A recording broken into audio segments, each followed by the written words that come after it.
کیا آپ جانتے ہیں دنیا کے اکثر کامیاب لوگ پہلے اپنے دماغ میں امیر بنتے ہیں پھر حقیقت میں؟ اگر آپ کو بتایا جائے کہ صرف 13 اصول ایسے ہیں جو کسی عام انسان کو بھی کامیاب اور امیر بنا سکتے ہیں تو کیا آپ ان کے بارے میں جاننا چاہیں گے؟ آج ہم بات کریں گے دنیا کی مشہور کتاب تھنک اینڈ گرو ریچ کے بارے میں، جو لاکھوں لوگوں کی زندگی بدل چکی ہے۔ یہ کتاب نیپولین ہل نے تقریباً 20 سال کی تحقیق کے بعد لکھی۔ انہوں نے اس دوران 500 سے زیادہ کامیاب لوگوں کی زندگی کا مطالعہ کیا، جن میں Andrew Carnegie, Thomas Edison, Henry Ford شامل ہیں، اور پھر انہوں نے کامیابی کے 13 اصول نکالے۔ آج ہم ان میں سے کچھ اہم اصول سادہ انداز میں سمجھیں گے۔ پہلا اصول ہے ڈیزائر، یعنی شدید خواہش۔ صرف یہ کہنا کہ میں امیر بننا چاہتا ہوں کافی نہیں، آپ کو واضح طور پہ یہ معلوم ہونا چاہیے کہ آپ کو کتنا پیسہ چاہیے، کتنے وقت میں چاہیے، اور اس کے بدلے آپ کیا سیکریفائس کرنے کو تیار ہیں۔ نیپولین ہل کہتے ہیں every great achievement starts with a burning Dzire, یعنی ہر بڑی کامیابی ایک طاقتور خواہش سے شروع ہوتی ہے۔ دوسرا اصول ہے فیتھ، یعنی یقین۔ اگر آپ کو خود پر یقین نہیں ہے تو کوئی بھی آپ پر یقین نہیں کرے گا۔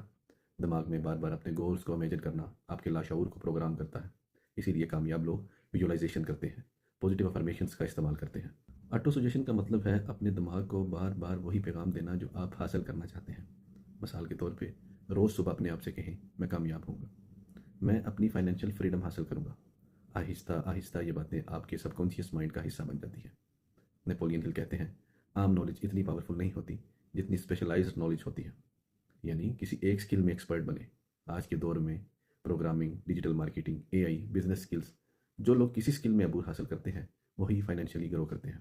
ایک اور اہم اصول ہے ماسٹر مائنڈ الائنس۔ اس کا مطلب ہے ایسے لوگوں کے ساتھ رہنا جو آپ سے بہتر ہوں اور آپ کو ترقی کرنے میں مدد دیں، کیونکہ آپ ان 5 لوگوں کا ایوریج ہوتے ہیں جن کے ساتھ آپ زیادہ وقت گزارتے ہیں۔ اسی لیے کامیاب لوگ اسٹرانگ نیٹ ورکس بناتے ہیں۔ کامیابی کا سب سے طاقتور اصول پرزسٹنس ہے، یعنی مستقل مزاجی۔ زیادہ تر لوگ فیلئرس کے بعد ہار مان جاتے ہیں، لیکن کامیاب لوگ بار بار کوشش کرتے ہیں، سیکھتے ہیں اور آگے بڑھتے ہیں۔ جیسے تھامس ایڈیسن نے بلب بنانے سے پہلے 1000 سے زیادہ ایکسپیریمنٹ کیے تھے۔ تھنک اینڈ گرو ریچ کا سب سے بڑا پیغام یہ ہے کہ کامیابی صرف پیسے سے نہیں بلکہ مائنڈ سیٹ سے شروع ہوتی ہے۔ اگر آپ کلیئر گولز رکھتے ہیں، خود پر یقین رکھتے ہیں اور مسلسل ایکشن لیتے ہیں تو کامیابی تقریباً یقینی ہو جاتی ہے۔ اگر آپ اپنی زندگی میں فائنینشیل سکسیس چاہتے ہیں تو اس کتاب کے اصولوں کو پڑھیں اور انہیں اپنی زندگی میں اپلائی کریں۔ اور اگر آپ چاہتے ہیں کہ میں مزید ایسی کتابوں کا خلاصہ سادہ اردو میں بتاؤں تو اس ویڈیو کو لائک کریں، شیئر کریں اور اس چینل کو سبسکرائب کریں۔ شکریہ۔ اللہ حافظ۔